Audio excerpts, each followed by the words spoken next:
There's a sound that a farmer never forgets. It's not the sound of the fire itself. Fire is quiet at first, just a crackle, almost gentle, like kindling in a wood stove. The sound a farmer never forgets is the sound of the thing that starts the fire. The sound of lightning hitting a building at 2 in the morning. A crack so loud and so close that it doesn't sound like thunder. It sounds like the world breaking. Warren Platt heard that sound on July 14, 1971, and he knew before he opened his eyes, before his feet hit the bedroom floor, before he pulled back the curtain and saw the orange glow where his barn should have been.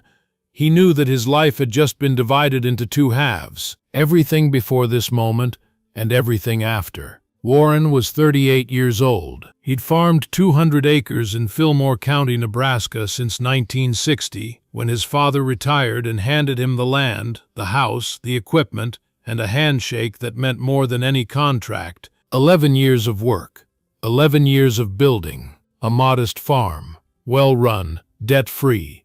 Because Warren's father had taught him the same thing every father in this county taught his son. Never owe more than you can pay if the worst year of your life happens tomorrow. The worst year of his life happened that night. The lightning hit the barn at 2:14 in the morning. Warren knew the exact time because the clock in the kitchen stopped when the power line caught fire. The bolt had traveled from the barn roof along the wire to the house. The barn was fully engulfed in under 3 minutes. Dry hay, dry wood, diesel fuel in the tractor bay, grease on the shop floor. The building went up like it had been waiting for permission. Warren got his wife June and his daughter Ellie, 7 years old, asleep in the back bedroom, out of the house in their pajamas. They stood in the front yard and watched the barn burn. The heat was so intense they could feel it from 100 yards. The flames lit the entire property orange. You could see it from 3 miles away. 2 neighbors arrived within 20 minutes, but there was nothing to do. The barn was gone. The workshop attached to the barn was gone. The grain bins, 12,000 bushels of stored wheat from last year's harvest, which Warren had been holding for a better price, were burning. The combine, stored in the barn, was burning. 1 tractor, a John Deere 320, was burning. Then the house caught. The fire traveled along the power line, ignited the attic insulation, and within an hour the house was gone too. Warren, June, and Ellie stood in the driveway in their pajamas and watched 30 years of family history turn to smoke. By dawn, the fire had burned itself out. What remained was ash, concrete foundations, twisted metal roofing, the chimney standing alone like a broken finger pointing at the sky, and the shell of a grain bin that looked like a crushed tin can. And one other thing. Warren's second tractor, a 1964 Farmall 560, had been parked in the open, about 50 yards east of the barn, next to the fuel tank. Warren had left it there the night before because he'd been greasing the front axle and hadn't finished. He'd planned to put it back in the barn in the morning. He never got the chance. And that accident, leaving the tractor outside one night because of a grease job he didn't finish, saved the only piece of equipment on the farm. The Farmall's paint was scorched. The seat cushion had melted from the radiant heat. The rubber on the steering wheel was warped. The wiring harness was damaged, but the engine was intact. The hydraulics were intact. The transmission was intact. Warren walked over to it at dawn, climbed up on the bare metal seat frame and turned the key. The engine turned over on the second try. The Farmall 560 burned, blistered, ugly as sin was running, the only working machine on a farm that no longer existed. Warren sat on that tractor for a long time, listening to the engine idle, looking at the ruins of everything he'd built. June was sitting on the tailgate of a neighbor's pickup, wrapped in a blanket, crying quietly. Ellie was asleep on the front seat of the same pickup, curled around a stuffed rabbit that she'd grabbed during the evacuation, the one thing she'd saved. Then the insurance man came. His name was Howard Brill. He worked for Great Plains Mutual out of Lincoln. He arrived 3 days after the fire in a company sedan, wearing a suit that had no business being on a farm, carrying a clipboard and a folder of forms, and the particular expression of a man who has done this before and knows how it ends. Howard walked the property with Warren. He noted the foundations. He noted the grain bins. He noted the destroyed equipment. He took photographs with a Polaroid camera, each one showing a different angle of the same story. Total destruction. They sat at a folding table that a neighbor had set up in the yard. The Platts were living in a neighbor's spare room while they figured out what came next, and Howard opened his folder. "Mr. Platt," he said, "the policy on the structures covers $15,200.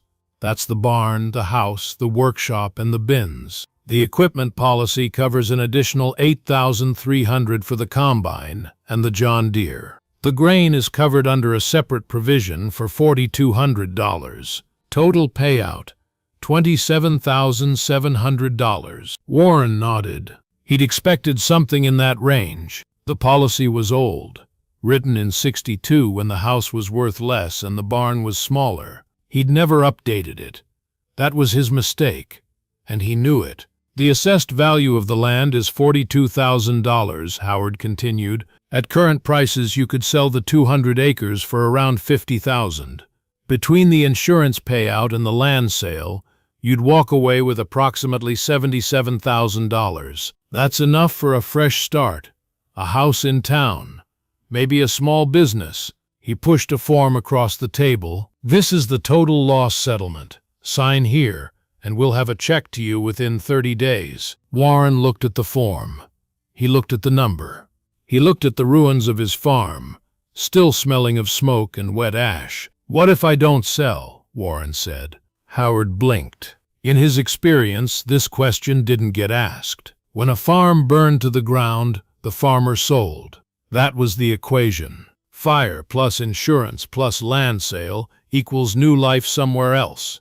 It was clean, logical, and final. "Mr. Platt, there's nothing left to farm with. You have no buildings, no equipment except a damaged tractor, no stored grain, and I'm being frank with you, a 200-acre farm that needs at least $60,000 in infrastructure just to operate. Your insurance covers $27,000. That leaves a $33,000 gap. Where are you going to find $33,000? "I'm not going to find $33,000, Warren said. "I'm going to find $400. Howard looked at him the way a doctor looks at a patient who refuses treatment. Concerned, professional, and certain that the outcome would be bad. $400, Howard repeated. "That's what I have in cash. June has $112 in her household account. We'll call it $500. I can work with $500. You can't rebuild a farm with $500. I'm not going to rebuild a farm. I'm going to start one. There's a difference." Howard Brill shook his head, tucked the unsigned form back into his folder, and drove away. He told the Lincoln office that the Platt claim would remain open. He expected Warren to call within 60 days and sign the settlement.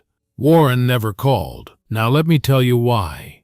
Because the reason is standing in the ashes in her bare feet. The night of the fire, while the barn was still burning and June was crying and the neighbors were arriving, Ellie had woken up in the pickup truck where someone had placed her. She'd climbed out, still in her pajamas, still holding her rabbit, and walked toward her father, who was standing alone, watching the house burn. She'd tugged on his hand.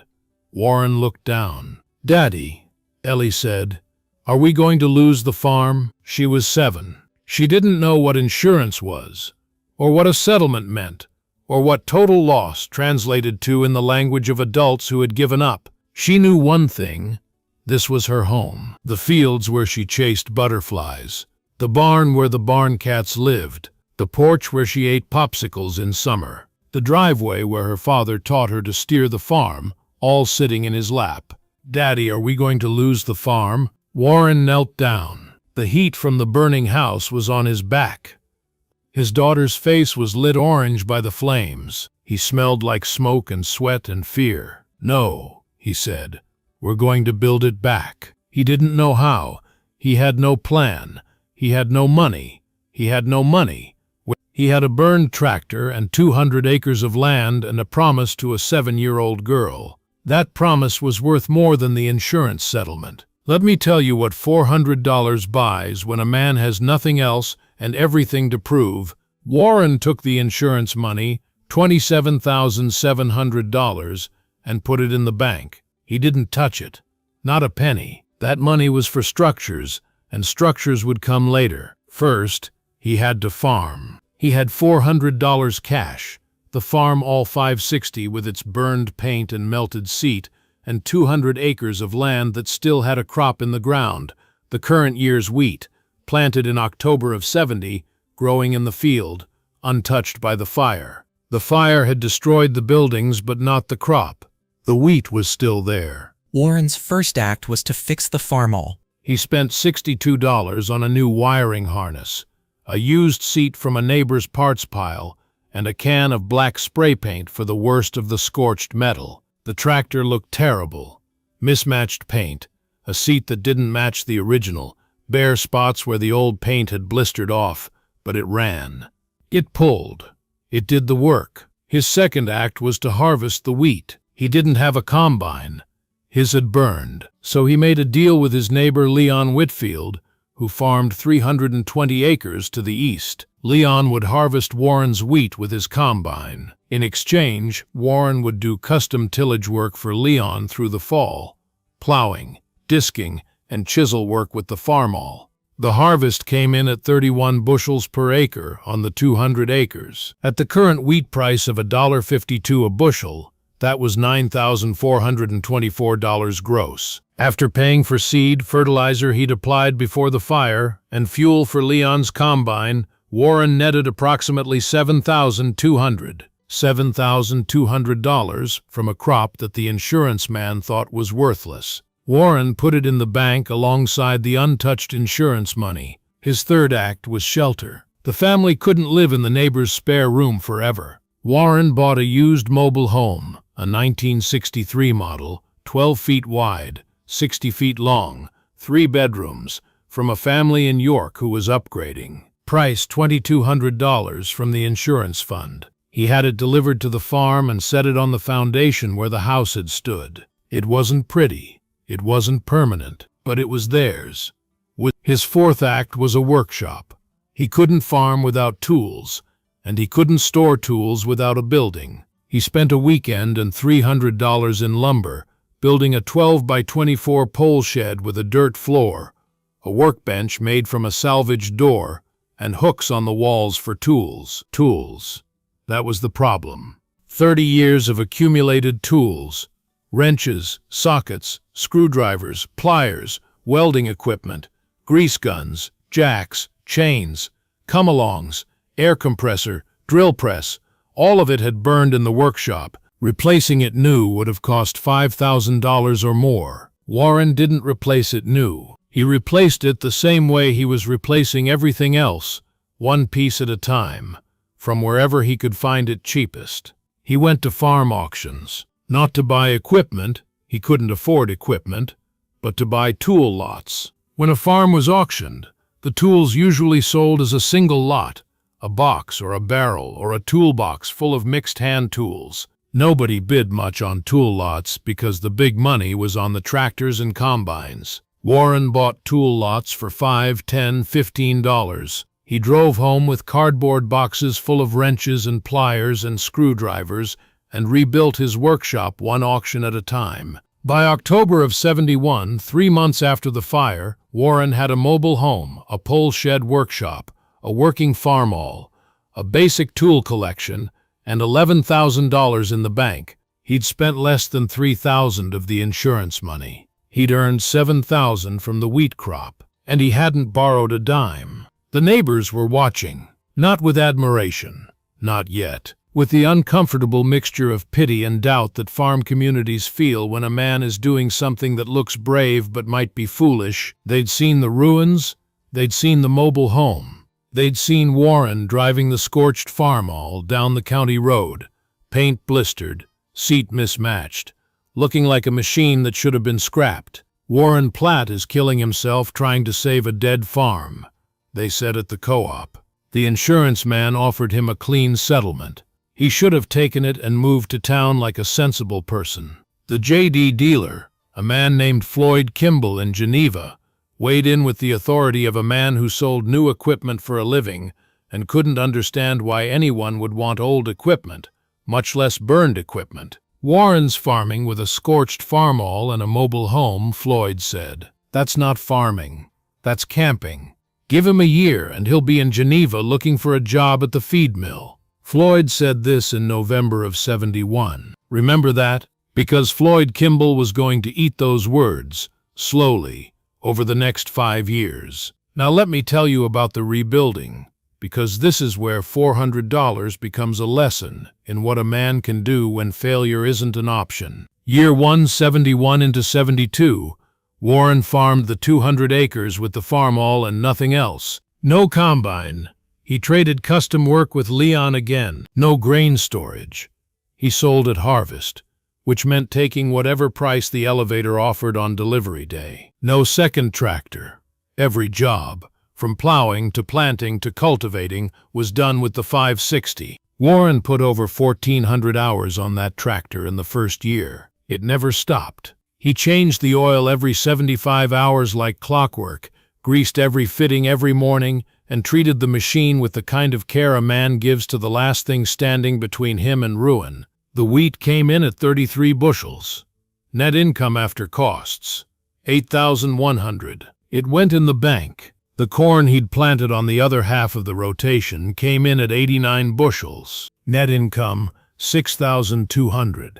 Bank. Total first-year net from farming alone, $14,300. He'd also done custom work for 4 neighbors, plowing, disking, planting, earning another $3,800 in cash. End of year 1, $29,000 in the bank, counting the untouched insurance and the farming income. Spent less than $5,000 total on the mobile home, shed, tools, and operating costs. Year 2, '72 into '73, Warren built a barn. Not a new barn. He couldn't afford lumber at those prices. He built a barn from salvage. He bought a tornado-damaged pole building frame from a farm in Saline County for $400. He and Leon spent 3 weekends disassembling it, hauling it to Warren's farm, and re-erecting it on a new concrete pad that Warren poured himself, renting a mixer for $40 a day. The barn cost $2,800 total. Frame, concrete, roofing tin from a demolished grain elevator, sliding doors from a closed dairy operation. It wasn't beautiful. The tin didn't match. The doors were different colors, but it kept the rain off the Farmall and gave Warren a proper shop space. He bought his first piece of new equipment that year, a used grain drill from an auction in Clay County, $450. It had been sitting in a tree line for 2 years, but the working parts were sound. Warren cleaned it, replaced the seed tubes, greased the bearings, and planted his wheat that fall with his own drill for the first time since the fire. Year 3, '73 into '74. Warren bought a used combine, an old Massey Ferguson 35, self-propelled, with a 12-foot header. He found it at an estate auction in Thayer County. The farmer who'd owned it had died, and his family wanted it gone. Warren paid $2,200 cash. The Massey needed work. The reel bearings were shot, the sieves needed replacing, and the engine smoked under load. Warren spent the winter rebuilding it in his salvage barn, using parts he'd found at auctions and scrapyards. Total repair cost, $370. When he harvested his own wheat in July of '74, for the first time in 3 years with his own combine, Warren pulled the Massey into the field and sat in the cab for a full minute before he engaged the header. Not because anything was wrong, because everything was finally right. He was harvesting his own crop, on his own land, with his own machine. 3 years after everything burned, he cried. Alone in the cab. Nobody saw. Nobody needed to. Year 4, '74 into '75.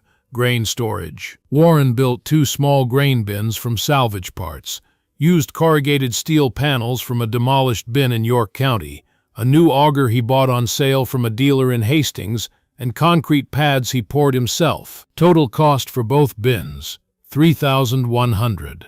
Combined capacity 6,000 bushels, half of what he'd lost in the fire, but enough to hold grain for a better price instead of selling at harvest. The bins changed his economics immediately. Instead of selling wheat at harvest for $1.50, he stored it until February and sold for $1.87. That 37-cent difference on 4,000 bushels was an extra $1,480. The bins paid for themselves in 2 years. Year 5, 75 into 76. Warren built the house, not the mobile home. The mobile home was still there and would stay as a guest house. Warren built a real house, a small one. 3 bedrooms, 1 bathroom, kitchen, living room. About 1,100 square feet. Nothing fancy. Pine framing, vinyl siding, asphalt shingles, linoleum floors. He didn't hire a contractor. He did it himself, with help from Leon and 2 other neighbors who owed him custom work hours. They framed it in a week, roofed it in 2 days, and Warren spent the rest of the fall doing the interior wiring, plumbing, drywall, painting. June did the kitchen. Ellie, now 12, painted her own bedroom. She chose yellow.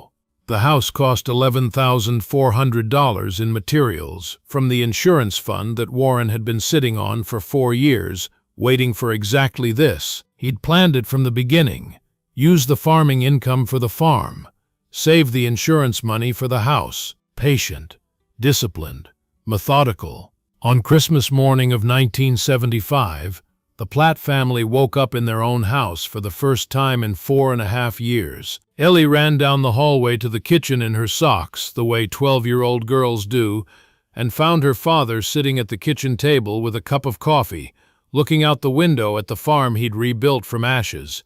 "Daddy," she said, "we didn't lose the farm." Warren looked at his daughter, 12 now, taller, still carrying the same stuffed rabbit, though it lived on a shelf instead of in her arms.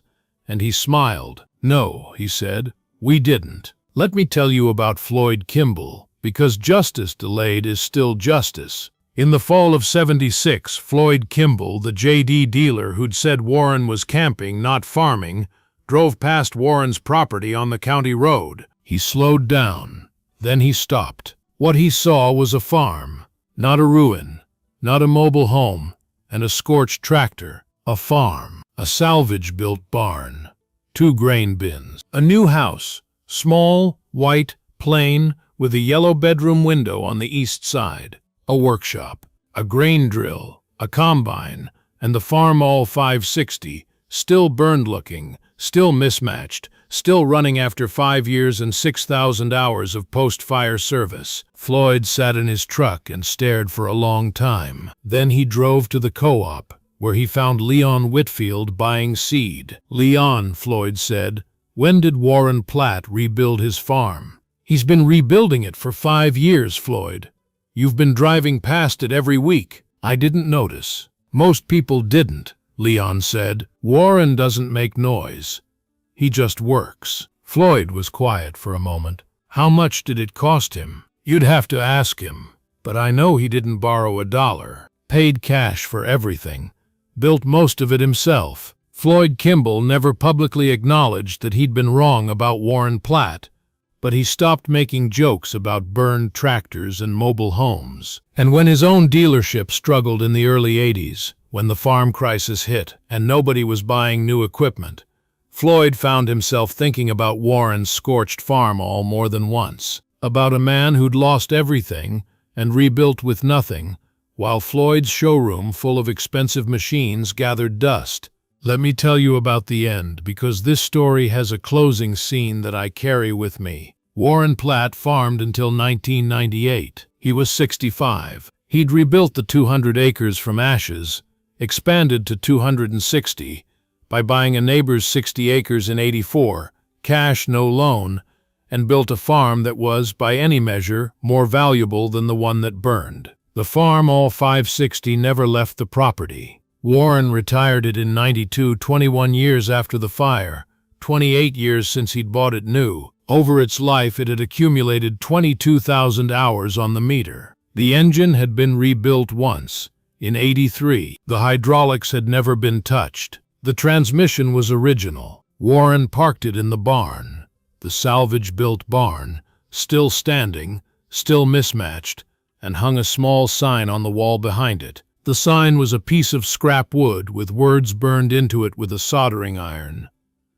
It read, "This tractor survived the fire of July 4th. So did we." In 2001, Ellie Platt, now Ellie Dressler, married with 2 children of her own, took over the farm. She was 37. She'd gone to college, worked in Lincoln for a decade, and come home because the land pulled her back the way land always does when it's been fought for. On her first morning running the farm alone, Ellie walked to the barn, stood in front of the Farmall 560, and read the sign her father had made. She reached out and put her hand on the tractor's hood, still scarred, still mismatched, still carrying the marks of the worst night of her family's life. She remembered. She remembered the fire. She remembered the pajamas and the rabbit and the heat on her face. She remembered asking her father the question that changed everything. "Daddy, are we going to lose the farm?" She was 7 when she asked it. She was 37 when she answered it, by standing in the barn her father built from salvage, on the farm her father rebuilt from nothing, beside the tractor that survived a fire because a man didn't finish a grease job. Warren Platt died in 2009 at the age of 76. His funeral was held at the church in Geneva. The attendance was larger than anyone expected, over 200 people. Leon Whitfield, now 81, told the story of the fire and the rebuilding to anyone who would listen. Howard Brill, the insurance adjuster, did not attend. Floyd Kimball, the JD dealer, did. He sat in the back row and said nothing. Ellie spoke at the service. She didn't talk about farming or insurance or equipment. She talked about a question and a promise. "When I was 7 years old, I asked my father if we were going to lose the farm. He said no. He had $400, a burned tractor, and no reason to believe he could keep that promise. But he kept it. He kept it with his hands, his back, his patience, and his refusal to accept that losing everything meant losing everything." She paused. "The insurance company said the farm was gone. My father said it wasn't. The neighbors said take the money and move to town. My father said no. The dealer said he was camping, not farming. My father built a house." She held up a small piece of paper. Yellowed, creased, old. "This is the receipt for the mobile home my father bought 3 months after the fire. $2,200. Our first home after the fire. I grew up in that mobile home. I did my homework at a folding table in that mobile home, and I never once felt poor, because my father never once acted like we were." She put the receipt down. "My father rebuilt a farm with $400 and a burned tractor. But that's not the story. The story is that he did it because a 7-year-old girl asked him not to quit, and he didn't quit. Not once. Not for 30 years. The church was silent. 200 people, and not a sound. If you're going through something right now that feels like a fire, something that burned everything you had, I want you to know what my father knew. The land is still there. The land doesn't burn. The buildings burn. The equipment burns. The grain burns. But the land, the thing that actually matters, the land is still there when the smoke clears. And if the land is there, you can start again." Ellie farms the 260 acres today. The farm, all 560, sits in the same barn, under the same sign. Her children, 15 and 12, know the story. They know about the fire and the $400 and the grease job that saved the tractor and the question their mother asked at 7 years old. The stuffed rabbit sits on a shelf in Ellie's bedroom. The yellow paint she chose at 12 is still on the walls. And every July 14th, the anniversary of the fire, Ellie walks to the barn, puts her hand on the Farmall's scorched hood, and says the same thing her father said to her in the ashes 40 years ago. "We didn't lose the farm. Sometimes the fire takes everything except the one thing that matters. Sometimes the insurance man is wrong. Sometimes $400 is enough, if the man spending it is the right man. And sometimes the most powerful promise a father can make is the one he makes to a 7-year-old girl standing barefoot in the ashes of the only home she's ever known." Warren Platt kept that promise. The tractor survived.